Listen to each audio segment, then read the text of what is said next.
আহাদুদ্দিন তালুকদার বেঙ্গালুরু এসেছিলেন। তো সেই খবর পেয়ে আমরাও উপস্থিত হয়েছি। আমি অত্যন্ত আনন্দিত আজকের এই প্রোগ্রামে এসে উপস্থিত হওয়ায়, এবং বিশেষ করে আহাদ তালুকদার উনি যে অর্গানাইজ করেছেন, আমি অত্যন্ত খুশি এবং আনন্দিত। যেহেতু বরাক যুব সংগঠন আমি বিগত প্রায় 2 বছর থেকে লক্ষ্য করছি যে বরাক যুব সংগঠন সোশ্যাল মিডিয়ার মাধ্যমে এমন একটি কাজ করে যাচ্ছে যেটা সমাজে এক দৃষ্টান্ত জলজান্ত উদাহরণ।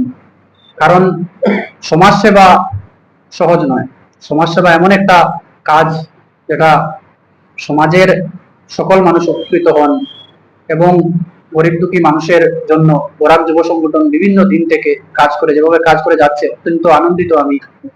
আমি আশা করি যে আমাদের বরাক ভ্যালিতেও বরাক যুব সংগঠন যে আপনাদের এনজিও আছে সেটাও আমাদের বরাকে ছড়িয়ে যাবে, এটা আমি মনে করি। আমি বিশেষ করে একটি কথা বলতে চাই যে আহাদুদ্দিন তালুকদার মহাশয় এসেছেন, কংগ্রেসের প্রভাবশালী নেতা তথা আমাদের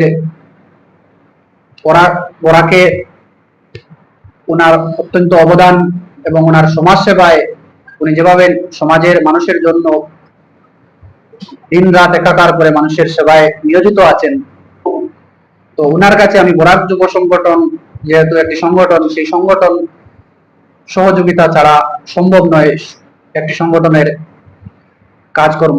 তাই আমি আহাদুদ্দিন তালুকদার মহাশয়ের কাছে অনুরোধ করব যে সরকারি সাহায্য হোক, অথবা যে ধরনের সরকারি কোনো ধরনের বিভিন্ন প্রস্তাব রেখেছেন, সেই প্রস্তাবগুলো তিনি যাতে সরকারের কাছে তুলে ধরেন এবং তিনি ব্যক্তিগত বড় হাতে সাহায্য করেন, এটাই আমি অনুরোধ করব ওনার কাছে।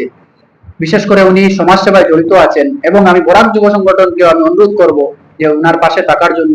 বিভিন্ন দিন থেকে উনি সমাজের সেবায় উনিও নিয়োজিত আছেন, এবং আপনারাও যে সমাজ সেবা করে যাচ্ছেন, আপনাদের প্রতি আপনাদের যে কাজকর্ম অত্যন্ত সুন্দর, সেই হিসাবে উনিও আপনাদেরকে আমন্ত্রণ জানিয়েছেন।